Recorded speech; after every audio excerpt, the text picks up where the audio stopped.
So let's do the question. The question is the curve of a binding energy per nucleon as a function of atomic mass number has a sharp peak for helium nucleus. This implies that जो binding energy per nucleon का curve है उसमें sharp peak आती है for helium nucleus. तो ऐसा क्यों होता है? Let's discuss the key concepts.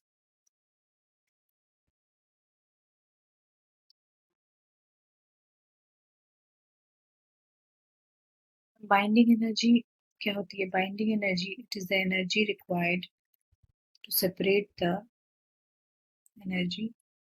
It is the energy required to separate the nucleons from nucleus.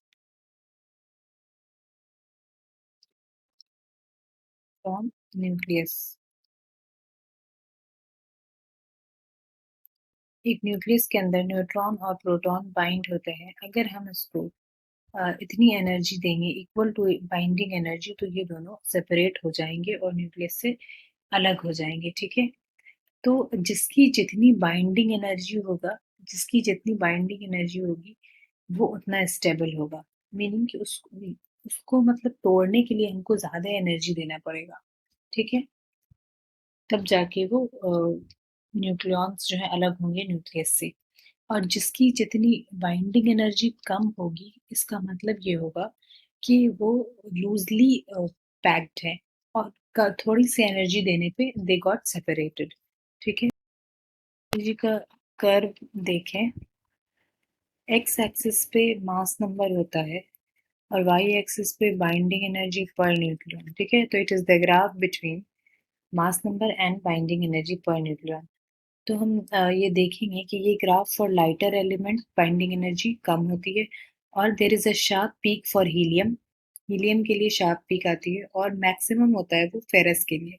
तो इस ग्राफ से हम ये पता लगा सकते हैं कि जो लाइटर एलिमेंट की बाइंडिंग एनर्जी पर न्यूक्लियन है वो कम होती है। लाइटर एलिमेंट की बाइंडिंग एनर्जी जो है वो कम होती है और जैसे जैसे ये मास नंबर बढ़ रहा है मतलब एनर्जी इंक्रीज हो रही है। और मैक्सिमम किसके लिए होती है? आयरन के लिए, फेरस 56। और तो जब यहाँ पे जो हीलियम का शार्प पीक आ रहा है मतलब अमंग लाइटर एलिमेंट सबसे ज्यादा जो है इसकी बाइंडिंग एनर्जी है। मीनिंग कि हीलियम जो है वो स्टेबल है।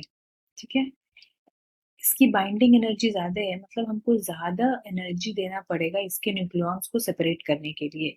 तो helium is a stable element, हम ये कह सकते हैं। और फॉर हेवियर एलिमेंट्स हम बाइंडिंग एनर्जी फिर कम हो जाती है। तो इसका मतलब कि ये जो हेवियर एलिमेंट्स हैं उनकी भी बाइंडिंग एनर्जी कम होती है और वो अनस्टेबल होते हैं। ठीक है, तो वो सबसे ज्यादा जो स्टेबल होता है वो मिडिल वेट के जो न्यूक्लियस होता है वो सबसे ज्यादा स्टेबल होता है। मिडिल वेट का मतलब जिसका मास नंबर 50 टू 80 के बीच का है वो ज्यादा स्टेबल होता है। और हीलियम का शार्प पीक यही डिनोट करता है कि हीलियम इज स्टेबल न्यूक्लियाई। तो helium nucleus is very stable. Option B will be the correct option. I hope you will understand. Thank you.